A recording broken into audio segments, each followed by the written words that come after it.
Page yun na. OFW life.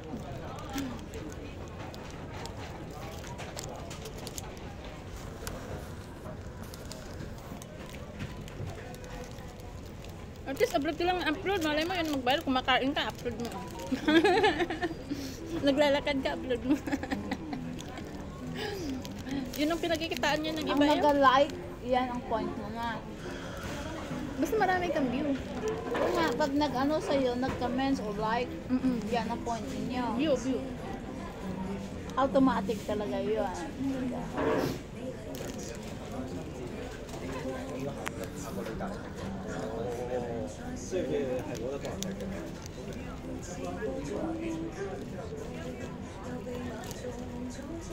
Kung hindi naman ka-effectuan anak. Ha? Masyado naman siyang ka-strict.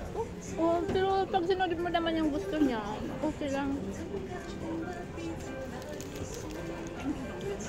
Minsan nga naghahanap ng ano yan para magalit. Ay, sinasagot-sagot ko.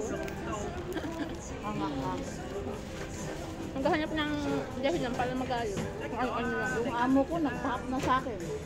Amo ko yun. Ang amo ko. Hindi ko pa alam kung i-sign na ako. Na nagtanong sa'yo, rin nyo ka? Wala pa. Layo pa eh. Ilang month pa eh. July na March pa lang mga 7 months pa lang. 5 months na lang.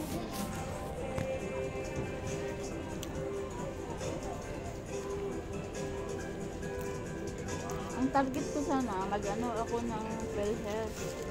Try mo kasi hindi naman lahat. Pero mostly talaga ng na-encounter ko, gano'n yung sinasabi nila. Pero try mo rin. Tanong mo sa mga kaibigan kung gano'n. Sa awa ng Diyos, ganito na edad ko in Jesus name. Hindi naman ako naaano. Kasi mayroon din yung nag-ano siya ng PhilHealth, saka siya nagkakasakal. Ano niya? Pero naka-apply na ako ng St. Peter. Okay lang yun.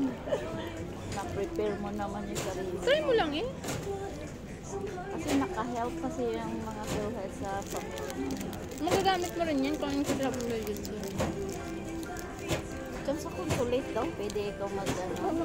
Try mo. Tapos natin dito mag-ano muna ako. Mag-remit. Diyan lang sa ano. Anong oras ba? Kailangan nila yung pera. Sa hospital, baka pambili ng gamot. Akala ko may scan, hindi pwede sa ano? Sa online? Kailangan talaga. Kaya mamaya na lang kaya. Mamaya na lang tapos natin